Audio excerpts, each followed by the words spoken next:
कल हमारा ये पॉइंट बीच में छूट गया था।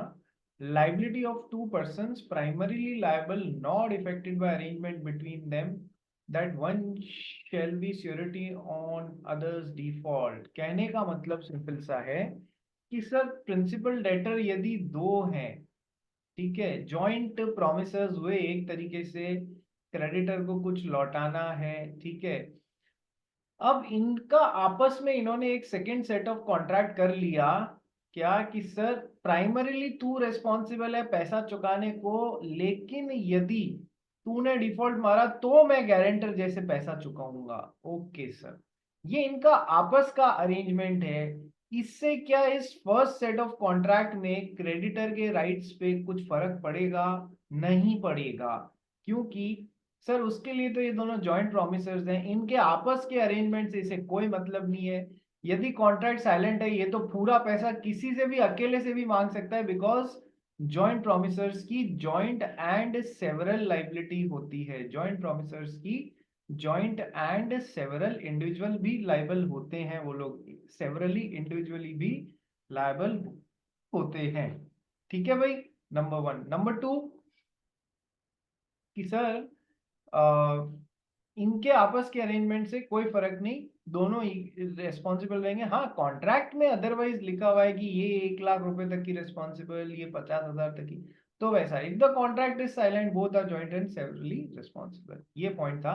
So where two persons are acting as a joint principal debtors, any arrangement or contract between both of them that one would be primarily liable and another would be liable only on default of the first one, the liability of each of such two principal debtors to the creditor under the first contract is not affected by the existence of the second contract between both the PDs, although such third person may have been aware of its existence। Sir भले ही creditor को इस arrangement के बारे में पता है तो भी कोई फर्क नहीं पड़ता। क्या वो अरेंजमेंट इसके साथ में कॉन्ट्रैक्ट में हुआ था? नहीं सर, इसके साथ में कॉन्ट्रैक्ट में नहीं हुआ था।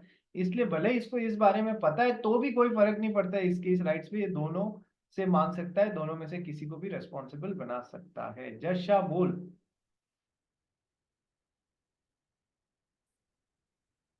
जश। सर मेरे को अगर ये जो दो प्रोमिसर्स हैं जिसने सी के साथ कॉन्ट्रैक्ट बनाया है, वो अब उनका पर्सनल का कॉन्ट्रैक्ट वो उनको नहीं दिखा सकते कि देखो हमने कॉन्ट्रैक्ट बनाया है तो फिर इससे ही मांग लेना है, मेरे से अभी मत मांगो। उस देखो, जब इसके साथ में कॉन्ट्रैक्ट साइन किया था तो इस सेकंड सेट ऑफ कॉन्ट्रैक्ट जो अरेंजमेंट है दोनों के बीच में, ठीक है, चाहे अवेयर करवा दिया हो चाहे अवेयर नहीं करवाया हो, यदि इसके साथ में जो साइन किया है उसमें सर दोनों प्रिंसिपल लेटर रेस्पॉन्सिबल है, तो ये तो दोनों से मांगेगा और किसी एक को भी रेस्पॉन्सिबल बना सकता है, ऐसा भी है। पढ़ा हुआ है ये तो अपन ने पहले से, कोई फर्क नहीं पड़ता। हाँ सर, मैं बस बोल रहा हूँ कि अगर वो लोग ने पहले से ही कॉन्ट्रैक्ट उनको कॉन्ट्रैक्टर को दिखा दिया कि ये देखो हमने कॉन्ट्रैक्ट बना है कि ये पे करेगा, मैं लाइक इसको पे करूंगा, मैं मेरे दोस्त को पे करूंगा तो मेरा दोस्त आपको पे करेगा, तो अगर ये पहले से ही दिखा दिया हो तो फिर तो भी वो मांग सकता है दोनों को। इस कॉन्ट्रैक्ट में आया है तो ही वो लागू होगा, अदरवाइज नहीं होगा। ठीक है ठीक है ठीक है। ठीक है, खाना खाते खाते पढ़ाई कर रहा है यार। हम्म। इतना लेट कॉलेज छोड़ता है क्या, या बहुत ज्यादा दूर वाला कॉलेज ज्वाइन कर लिया तूने? जश शाह। सर एनएम में हूँ। एनएम में है तो क्या ठप्पे का क्या करेगा आगे जाके, ये बता। हम्म। सर ठप्पे के लिए गया हूं मैं और ठप्पा मेरे को चाहिए ही चाहिए। चलो आ जाओ, नेक्स्ट आगे चलते हैं। राइट्स ऑफ श्योरिटी एग्जाम का क्वेश्चन है। राइट्स ऑफ श्योरिटी, सर तीन जनों के, तीन सिचुएशंस में तीन जनों के अगेंस्ट राइट्स होते हैं। श्योरिटी या गारंटर के तीन जनों के अगेंस्ट राइट्स होते हैं। क्या?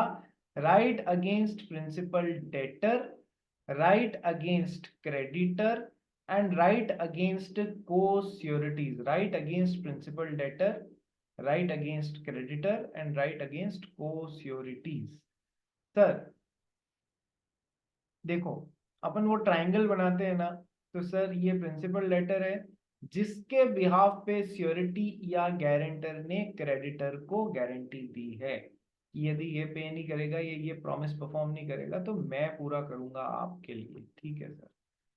सर तो इसके राइट्स अगेंस्ट प्रिंसिपल डेटर, इसके राइट्स अगेंस्ट क्रेडिटर, और कई बार मैंने आपको बताया था ना, एक से ज्यादा गारंटर्स या श्योरिटीज होते हैं तो को श्योरिटीज, तीन जनों ने मिलके गारंटी दी है, तो सर इनके भी खिलाफ इसके कुछ राइट्स होंगे या नहीं होंगे? हाँ सर, बिल्कुल होंगे। ठीक है, तो आइए पढ़ना चालू करते हैं। Right against principal debtors. कुछ जगह पे ओवरलैपिंग होती है राइट्स की, कंफ्यूज मत होना कि सर ये तो वहां भी पढ़ लिया था फिर यहाँ भी पढ़ रहे हैं, ऐसा ओवरलैपिंग होती है। ठीक है, तो sir right of principal debtor, right of subrogation and right against principal debtor, surety के rights against principal debtor, right of subrogation and right of indemnity. Sir इतना तो मैंने आपको बताया है कि यदि श्योरिटी को प्रिंसिपल लेटर के डिफॉल्ट पे क्रेडिटर को पेमेंट करना पड़ गया, तो इसका एक राइट होता है ना कि he gets indemnified by this person. Surety या गारंटर इससे इंडेमनिफाइड होता है। भैया ध्यान रखना कि यदि मेरे को तेरे ब्याह पे चुकाना पड़ गया तो you will make good my losses, मैं तेरे से पैसा वसूल सकता हूँ। तो पहला राइट, तो right of indemnity against the principal debtor, वो जो भी इसको नुकसान हुआ है वो सारा का सारा भरपाई करने के लिए प्रिंसिपल डेटर रिस्पॉन्सिबल रहेगा। दूसरा राइट है राइट ऑफ सब्रोगेशन। सब्रोगेशन का मतलब होता है to step into the shoes, to step into the shoes of somebody else. ठीक है सर, यदि इसको इसको इसके बिहाफ पे पैसा यहां पर चुकाना पड़ गया, इसको इसके बिहाफ पे पैसा यहां पर चुकाना पड़ गया, ठीक है, तो सर ऐसा भी हो सकता है कि है ना, देखो क्रेडिटर के पास में बहुत सारी रेमेडीज होती हैं against the principal debtor. Sir वो इस पे केस कर सकता है, ठीक है सर, कि ला भाई मेरा पैसा ला। ठीक है, क्रेडिटर के पास में दूसरी रेमेडी हो भी सकती है, नहीं भी हो सकती है। क्या कि सर उसने गारंटर भी लिया है प्रिंसिपल डेटर से, और उसने प्रिंसिपल डेटर से कोई चीज यहाँ पर मॉर्गेज या गिरवी भी रखवाई है, प्लेज भी रखवाई है। ऐसा भी हो सकता है कि देख तेरे को मेरे से 1 करोड़ का लोन चाहिए, मैं देता हूँ, एक तो तू 1 करोड़ रुपए के लोन के लिए पहले तो गारंटर ला, और दूसरा 1 करोड़ रुपए के लोन के लिए कोई चीज गिरवी रखा तो मैं तेरे को देता हूँ। तो इसने गिरवी रखा, आपने कोई जमीन जायदाद मशीन कार जो भी थी वो सब गिरवी रखी, तो सर वो क्रेडिटर के पास में है, वो उसको बेच के प्रिंसिपल डेटर से अपना पैसा वसूल सकता है प्रिंसिपल डेटर के बिहाफ पे। ठीक है सर। तो सर दूसरा राइट ऑफ सब्रोगेशन का क्या मतलब होता है? To step into the shoes of, यदि गारंटर या श्योरिटी को इसके बिहाफ पे क्रेडिटर को पैसा चुकाना पड़ गया, he will step into the shoes of the creditor now. क्या कहने, ध्यान से सुनो सब जने, he will step into the shoes of the creditor now, मतलब सर ये इसके शूज में स्टेपिंग करेगा का मतलब है सर अब गारंटर इस जगह पे आ जाएगा, उसको सारे राइट्स अवेलेबल होंगे जो क्रेडिटर को प्रिंसिपल डेटर के अगेंस्ट अवेलेबल थे। यानी इससे पैसा वसूलने के लिए क्रेडिटर केस कर सकता था, तो अब गारंटर भी केस कर सकता है। दूसरा सर इंडेमनिटी मिली हुई है, तो सर इंडेमनिटी पूरी नहीं हो रही, तो यहाँ भी कर सकते हैं, यहाँ से भी कर सकते हैं। सर क्रेडिटर को इसके खिलाफ दूसरा राइट अवेलेबल था कि कोई चीज गिरवी पड़ी हुई थी। अब यदि उसने गिरवी चीज नहीं बेच के पहले गारंटर को याद कर लिया कि देख उसने डिफॉल्ट मारा है, मेरे पास चीज गिरवी पड़ी है, पर मैं पहले तेरे को इन्वोक करता हूं, क्या क्रेडिटर ऐसा कर सकता है? यस सर, कर सकता है। उसको गारंटर ये नहीं बोल सकता कि भाई तेरे पास पहले जो दूसरी रेमेडी है वो पूरी कर, नहीं हो तो मेरे पास में आना, ना ना ना, ऐसा नहीं बोल सकता। क्रेडिटर की इच्छा है कि वो पहले प्लेज या मॉर्गेज हुई हुई चीज को बेचना चाहता है, या फिर वो सीधा गारंटर की गारंटी को इन्वोक करना चाहता है, वो उसकी इच्छा है जो वो कर सकता है, आप मना नहीं कर सकते।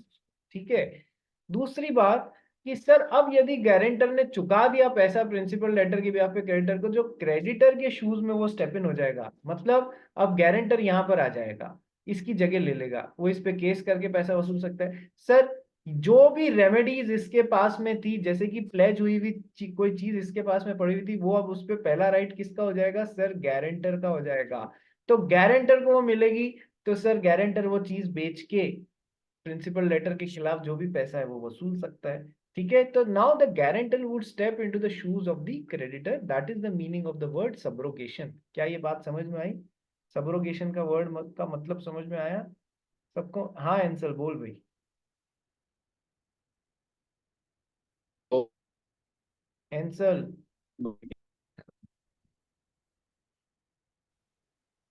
क्या हुआ एंसल बेटा? हाँ सर, डाउट। हाँ बोलना। हाँ तो सर, अगर प्रिंसिपल डेटा रह गया और वो गारंटर पे आ गया, गारंटर ओके बोल के सब चुका दिया उन क्रेडिटर को, तो फिर वो क्रेडिटर के प्लेस में आ जाएगा, तो वो उसके लीगल रिप्रेजेंटेटिव से भी मांग सकता है पैसे। किसके लीगल रिप्रेजेंटेटिव से? जो प्रिंसिपल डेटा था, जो मर यदि ये गया। मर जाता है तो इसके एलआर से भी मांग सकता है। ठीक है, तो सर वही क्रेडिटर के शू में उससे भी मांग सकता है ना, सेम होगा। क्या बेटा? तब मतलब वो आपने बोला कि गारंटर क्रेडिटर के शू में आ जाएगा, तो तब भी सेम ही अप्लाई होगा लीगल रिप्रेजेंटेटिव पे भी ना। लीगल रिप्रेजेंटेटिव सीन में केवल तभी आएंगे जब प्रिंसिपल लेटर की डेथ हो गई है, तो इसको उसके एलआर्स वुड रिप्लेस। क्रेडिटर के साथ क्रेडिटर जिंदा है, अभी क्रेडिटर को इससे पैसा मांगना है, प्रिंसिपल लेटर मर गया तो एलआर्स को बोलेगा भाई मेरा पैसा लौटाओ। मरने पे आएंगे सीन में, अदरवाइज थोड़ी आएंगे।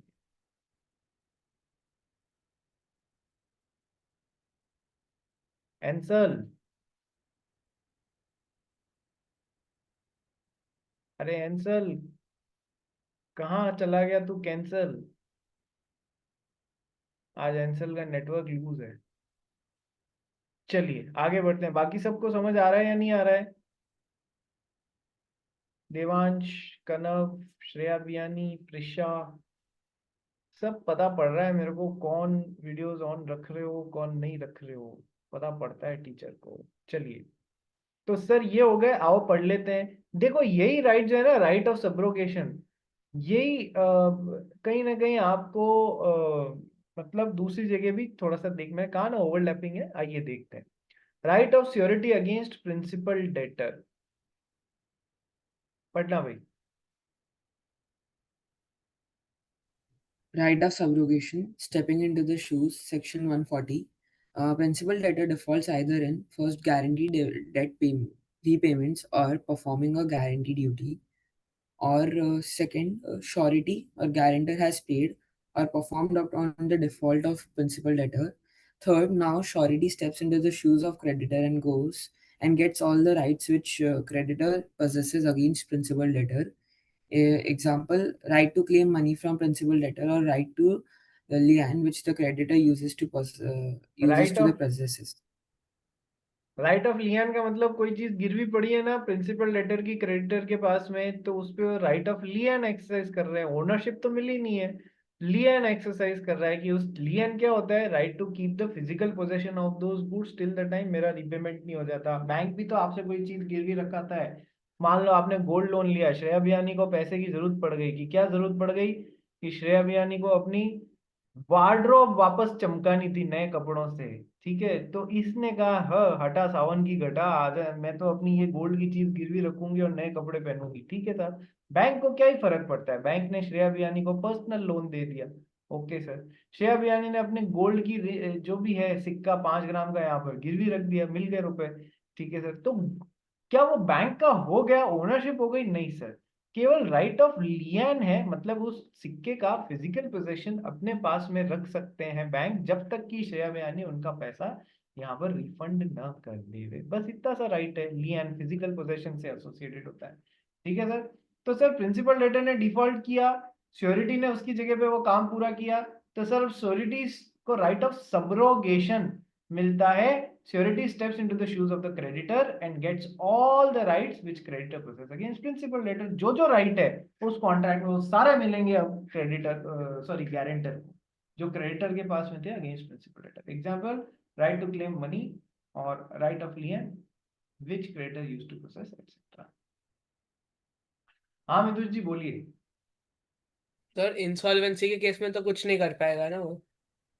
इंसॉल्वेंसी के केस में देख, फिर तो देख है ना, वो आगे अपन अभी हो सकता है ना, कि मुझे एग्जैक्टली थोड़ा सा मेरे को भी रिकॉल करना पड़ेगा कि सर यदि ये इंसॉल्वेंट हो रहा है लीगल रिप्रेजेंटेटिव, तो मेरे ख्याल से क्रेडिटर की तो सॉरी गारंटर ने तो गारंटी दी है, तो सर उतना तो गारंटर को पे करना ही पड़ेगा। और सर वापस ये इसके स्टेप्स में, इसके शूज में स्टेप इन करेगा, तो सर इधर से जो भी रुपए में 10 पैसे वगैरह जो भी है वो मिलेगा इसको गारंटर, ठीक है। या फिर इधर कुछ पड़ा हुआ है गिरवी, तो उस पे गारंटर का पहला राइट हो जाएगा, ठीक है। इंसॉल्वेंसी एक टोटली डिफरेंट एस्पेक्ट हो गया। चलिए नेक्स्ट अपन right of surety against principal debtor में second right, right of indemnity. Sir चाहे लिखा हुआ हो या नहीं लिखा हुआ हो इस कॉन्ट्रैक्ट में, इन तीन जनों के बीच में जो कॉन्ट्रैक्ट है उसमें चाहे लिखा हुआ हो चाहे नहीं लिखा हुआ हो, ये एक इम्प्लाइड राइट होता है गारंटर का, कि यदि उसको इसके बिहाफ पे पैसा चुकाना पड़ गया तो इसको प्रिंसिपल डेटर से इंडेमनिफिकेशन मिलेगा, लिखा हुआ है चाहे नहीं लिखा हुआ है, ये वापस इससे पैसा वसूल सकता है, ठीक है। चलिए इम्प्लाइड राइट है।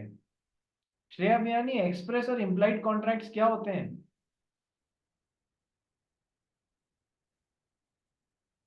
सर एक्सप्रेस्ड वो होते हैं जो हम लोग ये इम्प्लाइड वो होते हैं जिसमें हम लोग बताते हैं या फिर वो अपने आप समझ में आ जाता है, या फिर लिख के देते हैं, बोलते हैं या फिर लिख के देते हैं। एक्सप्रेशन वाले में याद नहीं सर।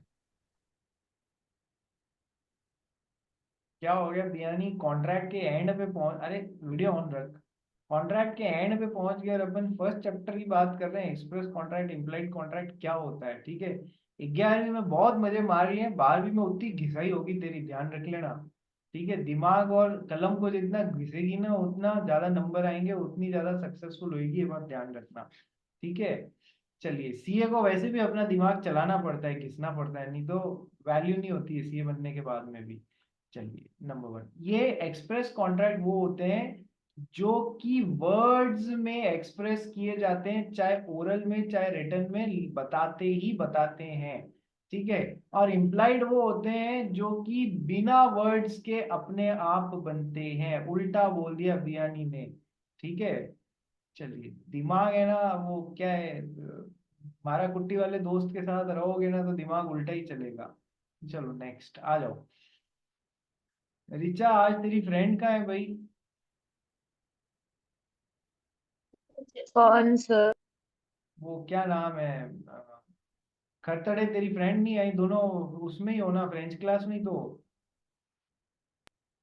पता नहीं क्या हुआ? सर, क्लास खत्म हो गया, थोड़ा टाइम हो गया। चलिए तो sir right of subrogation, right of indemnity पढ़ लेते हैं, या implied promise to indemnify the surety. देखो क्या लिखा हुआ है, इम्प्लाइड है, चाहे लिखा हुआ है नहीं है वो करेगा, ठीक है। राइट ऑफ इंडेमनिटी या implied promise to indemnify surety, यदि प्रिंसिपल लेटर के कारण श्योरिटी को नुकसान हो रहा है तो वो उसका नुकसान की भरपाई करेगा, ये इसके ऊपर केस ठोक सकता है अपने नुकसान की भरपाई के लिए, ठीक है। चलिए पढ़ भाई इसको। Right of indemnity or implied promise to the indemnify surety, Section 145. In every contract of guarantee, there is an implied promise by the principal debtor to indemnify the surety. The surety is entitled to recover from the principal debtor whatever sum he has rightfully paid under the guarantee, but not sum which he paid wrongfully. ये Example. देखो दोनों point ध्यान रखना, हर guarantee के contract में implied promise होता ही है कि प्रिंसिपल लेटर श्योरिटी को इंडेमनिफाई करेगा यदि प्रिंसिपल लेटर के कारण श्योरिटी को नुकसान उठाना पड़ रहा है तो, नंबर 1। नंबर 2, सर श्योरिटी क्या क्या रिकवर कर सकता है प्रिंसिपल लेटर से अंडर दैट इंडेमनिटी, कि सर जो भी अमाउंट उसने राइटफुली पे किया है अंडर द गारंटी वो ही वसूल सकता है। गलत अमाउंट मांगा गया और गलत अमाउंट उसने पे कर दिया तो केवल राइटफुल अमाउंट ही वसूल सकता है, गलत अमाउंट के पूरे की भरपाई नहीं कर सकता, but not the sums which he paid wrongfully, ठीक है। इसको समझते हैं एग्जांपल से, पढ़ गई इसको। B is indebted to C A surety for the debt. Upon default, C sues A.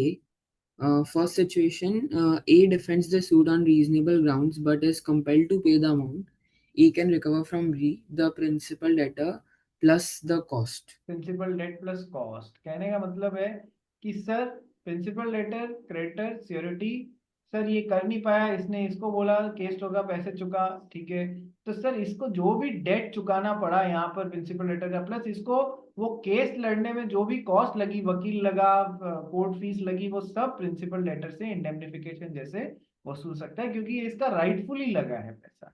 अब सिचुएशन 2 क्या बोलता है, इन the same case above if A did not have reasonable grounds for defense, A would still be entitled to recover principal debt from B but not any other costs। देखो क्या है कि sir इसने इस पे केस ठोका, कोई point को लेके यदि रीजनेबल ग्राउंड नहीं था लड़ाई लड़ने का, लेकिन फिर भी लड़ाई लड़े जा रहे हो कि नहीं इसने गलत मांग लिया है, नहीं इसने ये कर दिया है, फालतू की कॉस्ट एक्सटेंड होती जा रही है, वकीलों की पर पेशी का खर्चा, कई जने वकील को एक मुश्त फीस दे देते हैं एक साथ, कई जने पर पेशी का फीस देते हैं, ठीक है, लेते हैं कई वकील ऐसे भी लेते हैं पर अपीयरेंस, हर अपीयरेंस का 1 लाख रुपया लूंगा मैं, होते हैं ऐसे सुप्रीम कोर्ट में वकील, हर अपीयरेंस का 5 लाख रुपए लूंगा मैं, ठीक है, और देते हैं लोग उनको, ठीक है। तो सर इसके पास लड़ने को कोई मैटर नहीं था, लेकिन जबरदस्ती मैटर को डीले करने के लिए ये तारीख बढ़वाते जा रहे थे, आगे आगे पेशी लेते जा रहे थे। सर कोई रीजनेबल ग्राउंड नहीं था, फालतू में इन्होंने ऐसे 10 पेशी आगे लेके 10 लाख रुपए वकील को और एक्स्ट्रा पे कर दिए, वो ये अब प्रिंसिपल लेटर से जो नॉन रीजनेबल ग्राउंड्स पे इन्होंने काम किया वो सब नहीं वसूल सकते। क्या ये बात समझ में आई? Yes sir, in the same case if a यानी कि जो सिक्योरिटी था did not have reasonable grounds for defence, he would still be entitled to recover the principal debt, जो चुकाया है प्रिंसिपल अमाउंट वो तो वसूल होगा, but not any other cost, जो वकीलों के फालतू कॉस्ट इन्होंने वकीलों की खड़ी कर दी, फौज ये वो सब नहीं कर पाएंगे यदि नॉन रीजनेबल ग्राउंड्स पे लड़ने की कोशिश करें। Next, rights of security against creditors, second part चालू करते हैं अपन, rights of security against the creditor. बोलो भाई मिदुष क्या हो गया? सर फालतू कॉस्ट का एक फिर से एग्जांपल दो ना। फालतू कॉस्ट, सर विदुष ने किसी की गारंटी दी है, विदुष को पता है कि जो क्रेडिटर मांग रहा है वो सही पैसा मांग रहा है, दे देना चाहिए, लेकिन विदुष उसको डीले करने के लिए कभी एक वकील, कभी दूसरा वकील, कभी तीसरा वकील, सबकी फीस, कभी कोर्ट्स की डेट, सबकी अपीयरेंस की कॉस्टें देता जा रहा है कि कैसे भी करके पैसा देने में डीले करूं। क्या ये रीजनेबल अमाउंट काम किया इसने? नहीं सर। तो क्या ये जो अनरीजनेबल काम है इसके लिए ये प्रिंसिपल लेटर से इंडेमनिफिकेशन मांग के पैसा मांग सकता है? No, only reasonable amount can be claimed by the guarantor from principal letter through indemnification। समझ आया मिदुष? हाँ ठीक है। एंसल, सो आज एंसल में एक ही एल कैसे है? अरे सर आपने बोला चेंज करने तो कह दिया मैंने मैंने। चेंज करने नहीं बोला था, मैंने तो बस बोला था कि रोज तू नाम चेंज कर लेता है अपना, ठीक है। चलिए, right of security or guarantor against the creditor, right to security, right to set off, right to share reduction. Sir 3 rights हैं, एक दो मैं यहाँ समझा देता हूँ, बाकी पढ़ते हुए समझेंगे। राइट टू सिक्योरिटी में ऑलरेडी समझा चुका हूँ कि सर यदि प्रिंसिपल डेटर और क्रेडिटर में गारंटर को सही में इसके ब्याह पे यहाँ पे करना पड़ गया और क्रेडिटर के पास में प्रिंसिपल डेटर की कोई सिक्योरिटी भी पड़ी थी, प्लेज हुई हुई, जिसपे राइट ऑफ लियन एक्सरसाइज करा था, अब उस पे किसका राइट हो जाएगा? गारंटर का राइट हो जाएगा। किसका राइट हो जाएगा? गारंटर का राइट हो जाएगा, ठीक है। Right to security. दूसरा, right to set off, sir 10 lakh रुपए आने थे, उसमें से 4 लाख रुपए आ चुके हैं इधर से, तो अब 6 लाख की गारंटी के लिए पैसा बचता है। Yes sir. मान लो क्रेडिटर और गारंटर के बीच में ऑलरेडी कोई दूसरा ट्रांजैक्शन चल रहा था जहां पर क्रेडिटर से गारंटर 4 लाख रुपए मांगता है, तो सर अब ऐसा थोड़ी देंगे, कहेंगे कि ये पकड़ 6 लाख और फिर मेरे 4 लाख देना। ये इस 6 में से जो पे करना है गारंटर को प्रिंसिपल लेटर के बिहाफ पे, उसमें से जो इसको रिसीव करना है 4 लाख, वो सेट ऑफ करके बाकी का पैसा पे करेगा, ठीक है। ये भी मिलता है राइट गारंटर को। और राइट टू शेयर रिडक्शन हम वहां पर टेक्स्ट के थ्रू पढ़ेंगे। चलिए आइए, right of security or guarantor against the creditor पढ़ गई। Right to surety security. Surety is entitled to every security which the creditor has against the principal debtor at the time when the contract of guarantee is made. देखो Whether the surety सुनो हर वो चीज security जैसे जो principal letter की चीज creditor के पास में पड़ी है as a security at the time when the contract of guarantee is made, हर उस चीज पे गारंटर का अधिकार होगा जो क्रेडिटर के पास में थी प्रिंसिपल लेटर। बात समझ में आ गई? Yes sir. Whether surety knows of such security और नॉट इज इमटेरियल।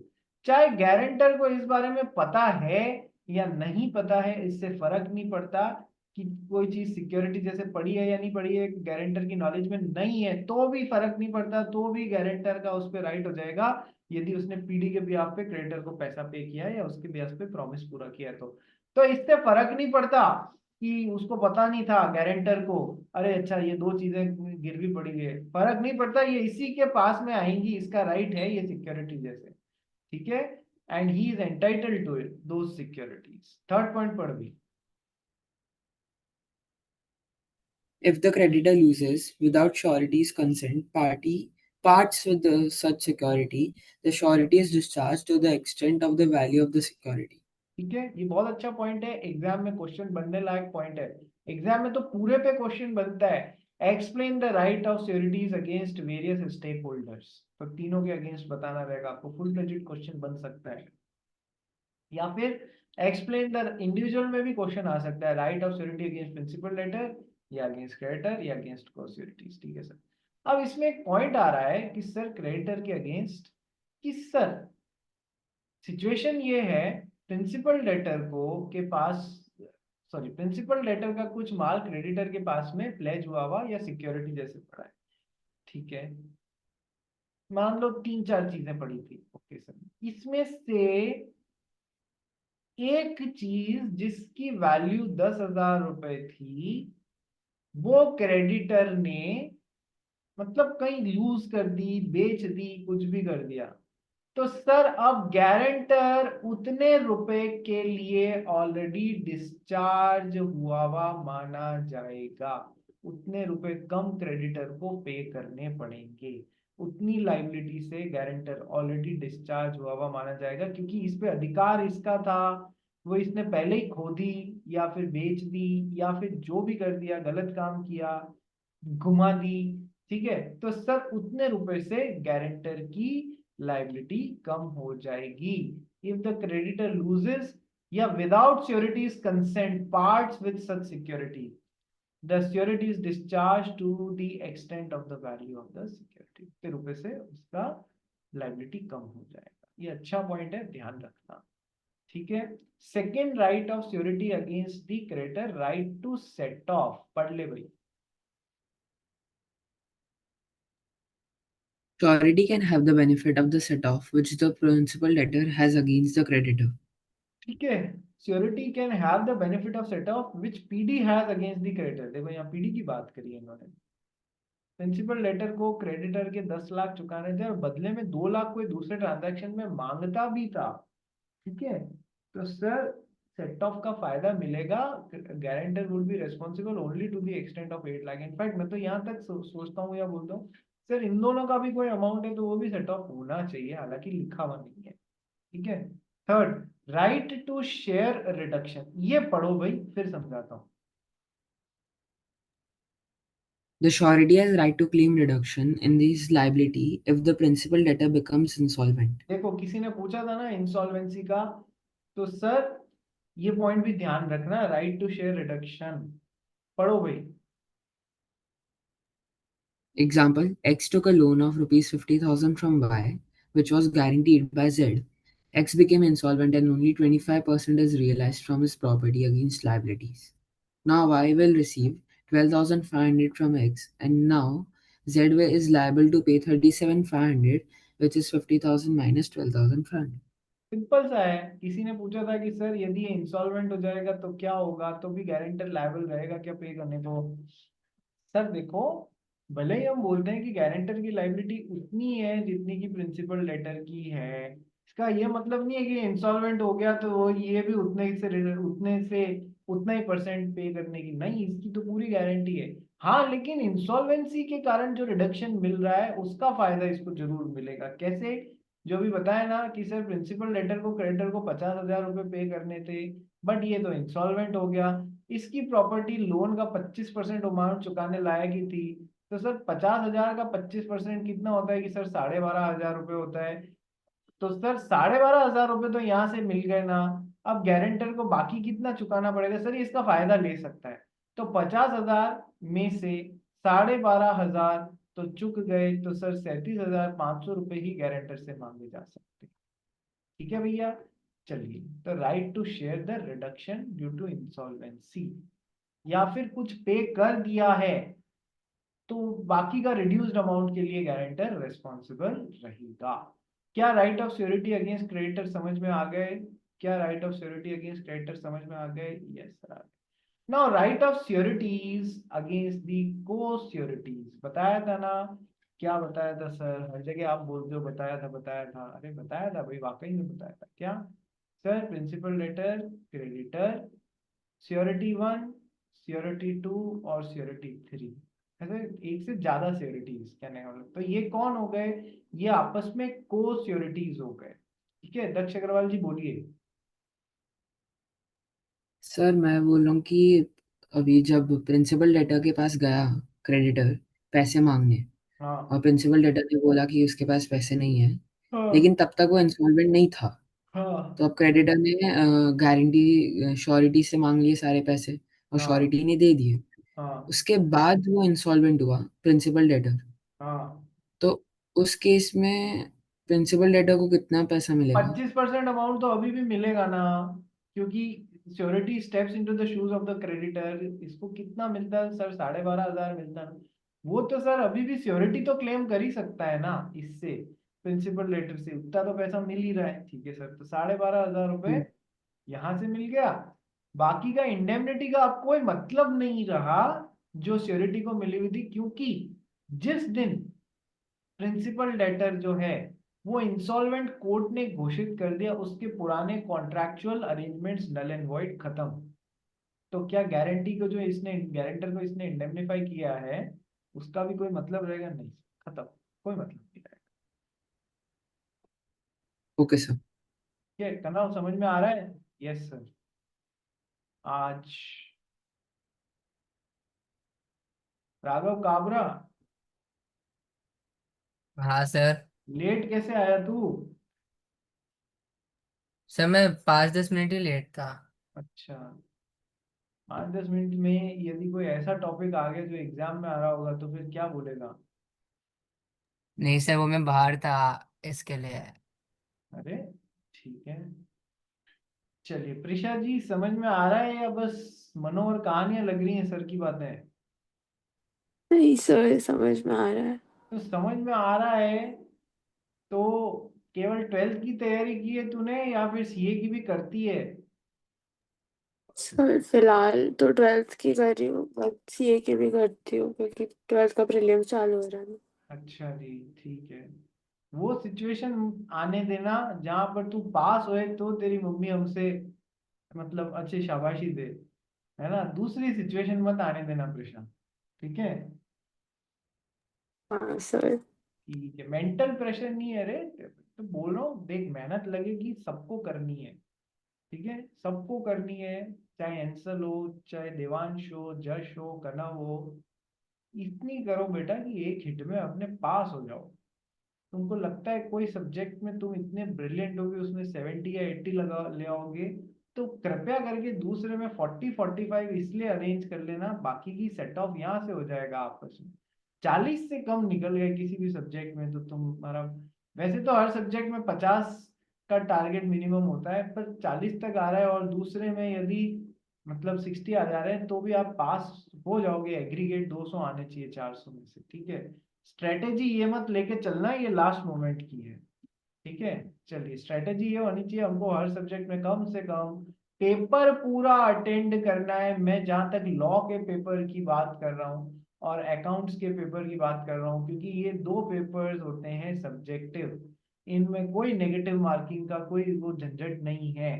तो इसमें कृपया करके पेपर इसलिए पूरा अटेंड करना, कहीं 1 या 2 नंबर यदि गलती से कम आ रहे हो तो, और आपने कोई क्वेश्चन अटेंड किया हो जो इतना सही नहीं भी हो, तो भी एग्जामिनर कई बार वो कहते हैं ना ह्यूमन ग्राउंड्स पे, वो भी इंसान होता है, 1 नंबर या 2 नंबर कम पड़ रहे हैं, कुछ लिखा हुआ होगा, भले ही कम सही होगा तो भी वहाँ 1-2 नंबर दे के तुमको पास करने की चेष्टा करेगा। ऐसा जनरली देखने में आता है, हर बार भले ही भी। तो प्लीज पेपर खाली मत छोड़ना। नेक्स्ट, राइट अगेंस्ट को सिक्योरिटीज के लिए एक बार सेम लिंक पे वापस रिज्वाइन करो।